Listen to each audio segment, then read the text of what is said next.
Babji accident విషయంలో అమర్ను కలిసిన SI అమర్కు నిజం చెప్తాడు. అరుంధతి యాక్సిడెంట్లో చనిపోలేదు. కావాలనే మర్డర్ చేయించారని, ఆ మర్డర్ చేయించిన వ్యక్తి ఎవరో కాదు మనోహరేనని, ఆ నిజం మీకు చెప్పడానికి వస్తే బాగి వద్దని పంపించేశారని చెప్తాడు పోలీస్. అమర్ షాక్ అవుతాడు. పైనుంచి చూస్తున్న గుప్తా హ్యాపీగా ఫీల్ అవుతాడు. ఇక అమర్ మనసులో, ఎంత పనిచేశావు బాగి, నా కోసం మీ అక్కను చంపిన హంతకురాలిని క్షమించేశావా? నీకు నిజం తెలిసి కూడా ఆ మనోహర్ని ఇన్నాళ్ళు భరిస్తున్నావా అని అనుకుంటూ ఉంటాడు అమర్. ఇక ఎట్టకేలకు అమరేంద్రకు నిజం తెలిసినది మహర్షి. ఆ దుష్ట బాలిక గురించి సమాప్తము అవగతం అయినది అని గుప్తా అనుకుంటూ ఉంటాడు. ఏంటి విచిత్రగుప్త, అమరేంద్రుడి కంటే నీవే ఎక్కువ సంతోషిస్తున్నావు అని అంటాడు నారదుడు. ఈ క్షణం వరకు మేము ఎన్నో దినములుగా వేచి ఉన్నాము మహర్షి. ఆ దుష్ట బాలిక చేసిన దురాఘాతములు అన్నియూ ఇన్నియూ కాదు. మా ప్రభువుల చేతిలో యమపాశము, మా చేతిలో పావుల శిక్షాస్మృతి ఉన్నను మేము నిస్సహాయులమై ఈ దుష్ట బాలిక ఘోర కృత్యములను వీక్షించవలసి వచ్చినది అని అంటాడు గుప్తా. విధిరాతను మీరు మాత్రము ఏం చేయగలరు గుప్తా అని అంటాడు నారదుడు. మహర్షి, ఇప్పుడు ఈ అమరేంద్రుడు ఏం చేయును?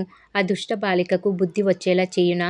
అటులైనచో నరకము కంటే మునుపే ఆ దుష్ట బాలికకు శిక్ష పడును, అరుంధతి ఆత్మ సంతోషించును అని అంటాడు గుప్తా. ఇక నారదుడు నవ్వుతాడు. ఎందుకలా మహర్షి నవ్వుతున్నారు అని అంటాడు గుప్తా. నువ్వెంత అల్ప సంతోషివి గుప్తా. పాపుల పాపములను లెక్కించి శిక్షలు వేయించే నువ్వు ఒక పాపికి ఈ భూలోకంలోనే శిక్ష పడాలని తొందరపడుతున్నావు అని అంటాడు నారదుడు. ఆ దుర్మార్గులు చేసిన పాపములు ఘోర కృత్యములు అటువంటివి మహర్షి. అమరేంద్రుడికి నిజం తెలిసినది కాబట్టి ఆ బాలికకు శిక్ష తప్పదు అని అంటాడు గుప్తా. ప్రకృతి ధర్మం తెలిసి కూడా మైమరిచి మాట్లాడుతున్నావు విచిత్రగుప్త. నేరానికి శిక్షకి మధ్య వ్యవధి ఉండును అని అంటాడు నారదుడు. అయినచో అమరేంద్రకు నిజం తెలిసినచో ఆ మనోహరిని శిక్షించడం మహర్షి అని అంటాడు గుప్తా. వాస్తవానికి అటులనే జరగవలెను, కానీ విధి సంకల్పం వేరేలా ఉన్నది. అందుకే మరోలా జరగనున్నది అని అంటాడు నారదుడు.